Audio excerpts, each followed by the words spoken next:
저는요 문재인 때문에도 정말 살기 힘들었는데 그러나 문재인은 이제 앞으로 1년만 기다리면 영원히 안 봐도 살 것 같아서 꼭 참고 1년을 살라 그랬는데 다음에 대통령 한다는 놈들이요 경기지사 이재명이가 문재인보다 더 세게 나왔어. 뭐라 그랬습니까? 그 새끼가 도대체 한번 들어보세요. 참 기가 막히게. 대통령 선거, 대통령에 출마하면서 말한 얘기가 이 나라가 미군 점령군, 이 나라를 점령하러 온 미군과 거기에 아부를 떨었던 친일파가 만든 나라다라고 얘기를 했습니다. 이 나라를 점령하러 온 미군 그리고 거기에 아부를 떨었던 친일파들이 만들어 놓은 모슬나라, 그 모슬나라를 어떻게 하겠다고 대통령 나온 건지 모르지만은 엄청나게 참 황당한 얘기를 하고 있는 것이죠. 그리고 또 소련군은 뭐라고 또? 소련군은 그거는 이제 또 다른 사람이 얘기했는데 소련군은 해방군이랍니다. 미군은 점령군이고. 이게 참 그러니까 공부를 모르면은 근데 공부를 못하는 사람들이 많아요. 박사 중에도. 제가 그 옛날에 어느 박사가 말이죠. 6.25 때 소련이 유엔 거기 가서 회의를 하는데 참여를 안 했습니다. 그래서 이제 한국에 전쟁이 났을 때 유엔군을 한국에 파견하자라고 유엔에서 결의를 했어요. 결의를 했는데 그때 소련이 안전보장이사의 상임이사국인데 거기에 안 나갔습니다. 회의하러. 근데 박사가 그러더라고요. 소련이 창피해서 안 나간 거라고. 소련이 창피해서 안 나가서 5나라 중에 4나라가 찬성해서 그래서 유엔군이 왔다. 근데 소련이 창피해서 안 나온 게 아니라 소련은 5개 상임이사국에 대만이 들어가 있었습니다. 그때. 그러니까 소련은 대만을 빼라. 중공이 들어갈 때까지 우리는 상임이사회에 안 나가겠다. 미국이 한국에서 전쟁 딱 나는 날 유엔에 가서 유엔군을 만들어 보내자 했는데 야 소련 놈들이 올까? 와서 그놈들이 반대하지 않을까? 미국이 그놈들이 와서 반대하면 할 수 없지. 그런데도 갔는데 소련이 안 와서 5나라 중에 4나라가 찬성해가지고 유엔군이 온 겁니다. 그러니까 소련이 창피해서 안 왔다라고 박사가 얘기를 하는 거예요. 그렇게 공부가 짧습니다.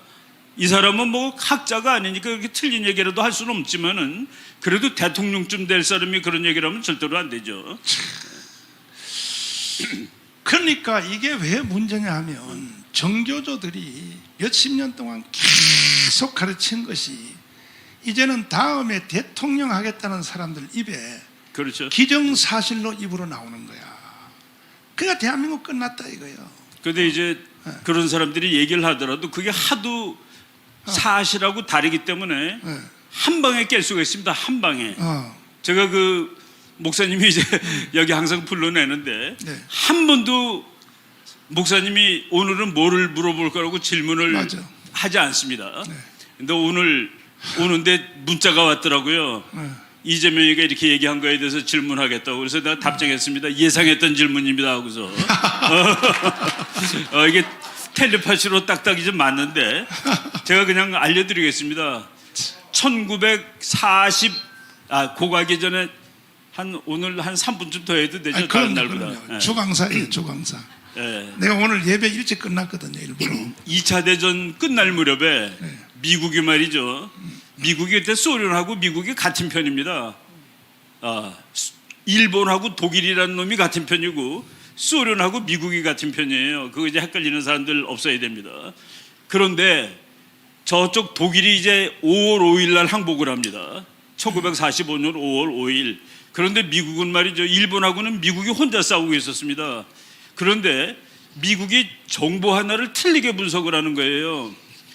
일본군 중에서 제일 무시무시한 놈들이 만주에 있다. 그 만주에 있는 게 관동군이라는, 여러분들 아마 이름 들어봤을 겁니다. 관동군. 맞지. 관동군이 무지막지한데 독일이 항복한 후에도 미국이 일본을 완전히 격파하려면은 18개월을 더 싸워야 될 거다. 관동군 때문에. 그러고서 미군이 100만 명은 더 죽을 거다라고 생각을 하고 그래서 계속 소련 보고 너도 좀 싸워라.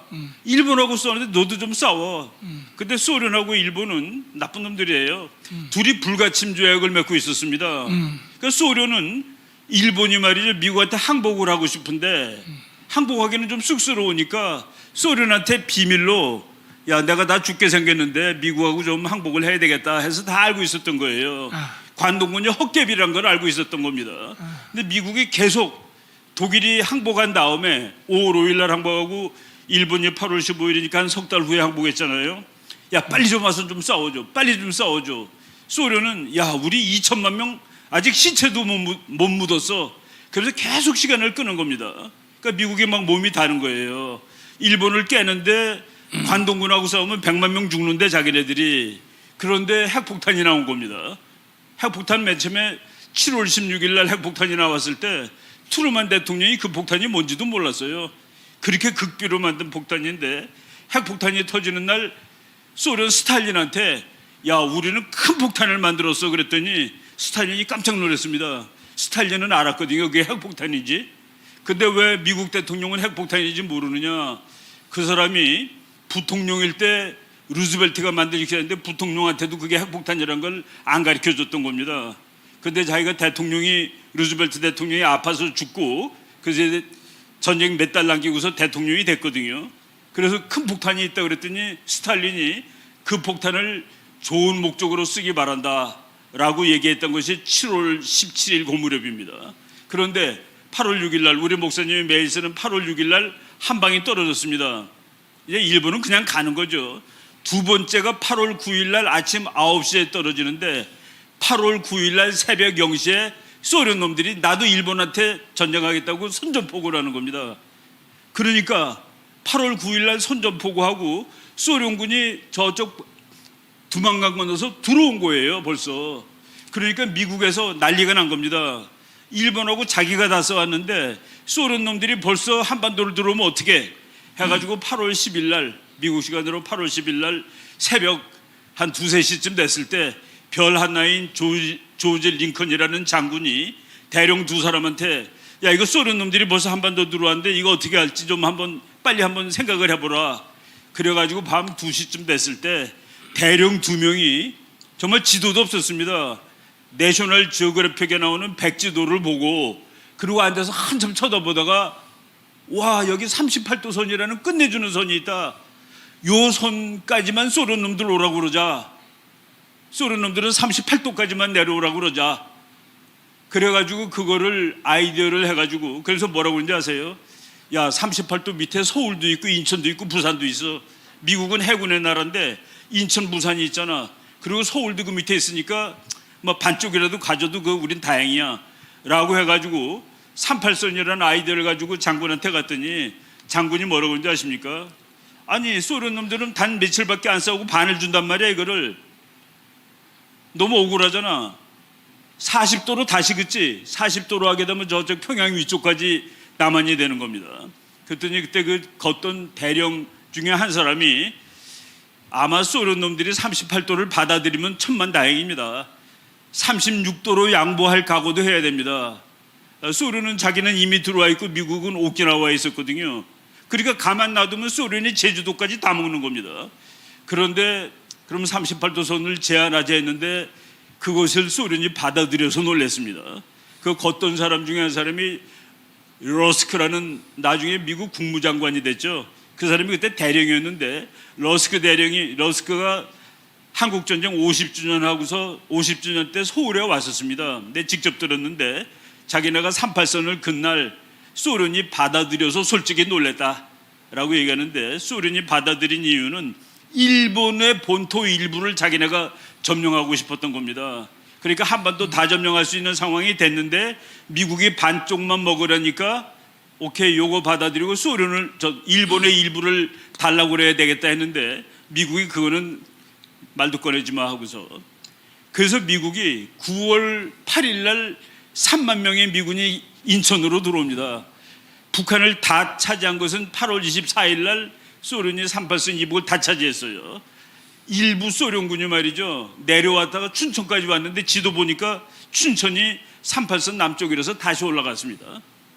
그 말로 한 근선 때문에 소련이 반을 남겨둔 거예요. 그 미군이 3만 명이 오고, 그때 왔던 미군은 한국에 있는 일본군의 항복을 받으러 온 겁니다.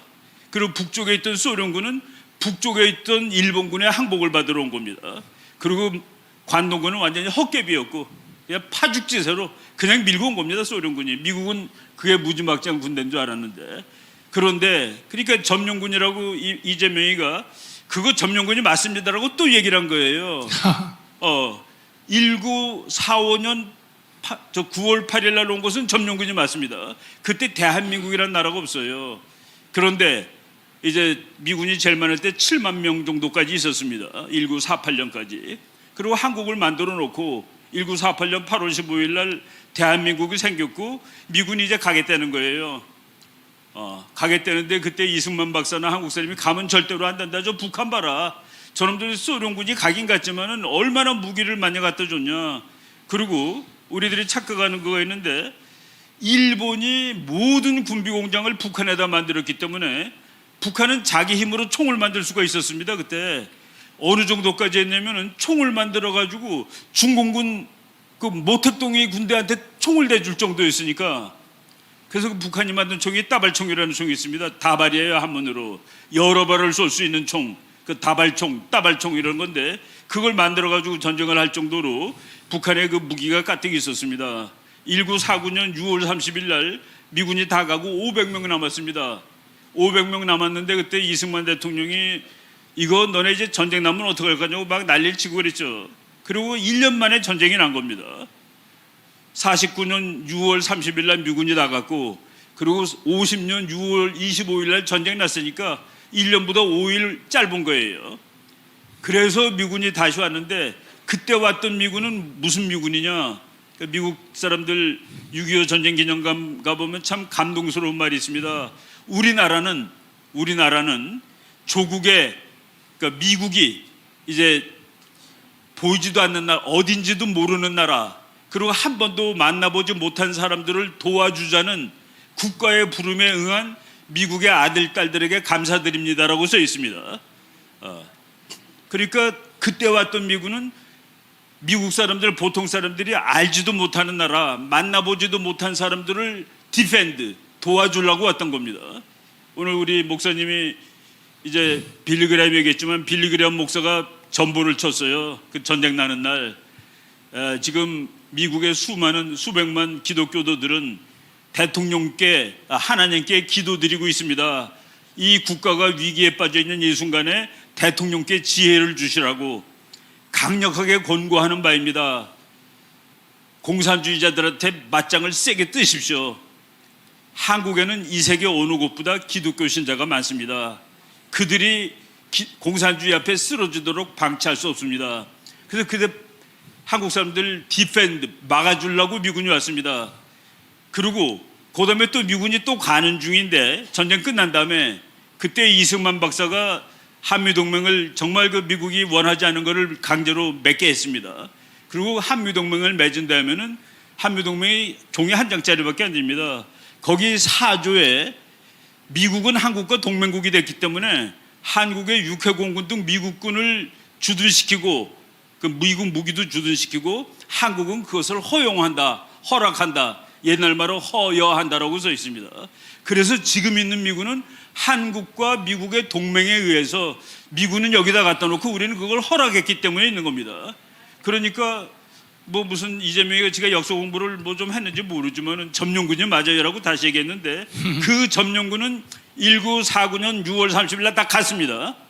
그리고 그 다음에 6.25 때 왔던 미군은 이거는 한국을 방어해 주러 왔던 미군이고, 그리고 한미동맹이 생긴 1953년 10월 1일 이후에 있는 미군은, 오늘까지 있는 미군은 한국이 여기 있어 달라고 허락하고 동맹을 맺었기 때문에 있는 동맹군으로 있는 겁니다. 그러니까 군대의 성격이 다 다른 거예요. 근데 그러고 모르는 인간이 뭘 자기가 좀 안다. 그리고 지금 또 나중에 뭐라고 그랬더니만은 야, 점령군이 맞는다라고 얘기를 했습니다. 그런데 소련은 이제 2차 대전 끝날 때 미국은 그냥 이기려고 싸웠습니다. 그 사람들이 미국이 오래 멀리 보질 않아요. 이거 빨리 이겨야 돼. 너무 사람이 많이 죽어. 그래서 미국은 이기려고 싸웠고 소련은 미래를 보고 싸웠다는 말이 있습니다. 이놈들은 세계를 공산화시켜야 되는데 그래서 한 군데라도 잡아가지고 공산주의 국가를 만드는 게 일이죠. 그래서 소련은 올 때 첫 번째 소련군이 북한에 도착해가지고 삐라를 뿌렸는데 존댓말로 돼 있습니다. 우리는 해방군으로 왔습니다. 이제 여러분은 일본으로부터 나라를 찾게 되었습니다. 다 존댓말이에요. 근데 미국은 그런 거 안 따지고 왔기 때문에 반말로 돼 있습니다. 반말로 다 써 있어요. 그러니까 같은 삐라를 보면 북한 걸 보면은 소련군은 존댓말로 돼 있고 미군은 반말로 돼 있으니까 이건 점령군이야라고 얘기하는데 뭐 근거가 될 수 있지만은 그거는 그 상황에, 그리고 소련은 아니 군대 명령을 존댓말로 내린 나라가 됐습니까? 그게 가짜지. 그게 가짜죠. 군대 명령이 존댓말입니까? 다 반말이지. 바로 그런 것들을 우리 국민들이 공부를 깊게 안 하다 보니까 자꾸 속아요. 근데 아주 간단합니다. 이게 어떻게 맞는 거고 어떻게 틀리는 건지 아주 쉽게 얘기할 수 있어요. 그리고 그때 있던 일본군이 보통 많지가 않았습니다. 제주도에만 7만 몇천 명이 있었거든요. 일본군이. 그 남한에 한 17만 명 정도 있었을 겁니다. 북한에 한 10만 명. 그거를 이제 일본이 항복한 후에 왔기 때문에, 그러니까 전쟁은 없었습니다. 전투는. 그렇지만은 그 점령군으로 오긴 온 것이죠. 근데 그걸 가지고 그와 한 팩트 가지고 주한 점령군하고, 그리고 이승만 박사가 이 나라 정권을 잡았는데 우리나라 반일의 상징이 이승만인데 어떻게 친일이라고 얘기할 수 있어요? 말도 안 되죠, 그거는. 네. 자, 박수하겠습니다. 예. 예. 왜 이게 문제냐 하면은 이재명이 혼자 그 말하는 게 아니고 지금 도울이라든지 계속 하는 말은 똑같아요. 뭐냐면 왜 미군이 왔냐는 거야. 해방 후에 미군 온 걸 철천지 원수로 생각하는 거야. 왜 미군이 왔냐 이거야. 그 다 같은 소리예요. 이재명이 하는 소리도 그 소리고 도울이도 그 소리고. 그런데 여기에 동의하는 국민들이 지금 60% 정교조가 이렇게 판을 만들어 놓은 거야. 그 나라 끝난 거예요 사실은. 그런데도요 이 참 자유우파 국민들까지도 멍청해가지고 말이야, 그 사람들이 이런 말을 할 때는 뭔 뜻으로 했는지를 빨리 알아차려야 되거든. 저게 뭔 뜻인지를. 그래서 대한민국 끝난다 이게요. 그러면 여러분에게 한 가지 물어보고 이제 마칩시다. 보시고, 그러면 해방 후에 미군이 한국에 온 것이 잘한 거예요 못한 거예요? 만약에 알았으면 어떻게 됐을까?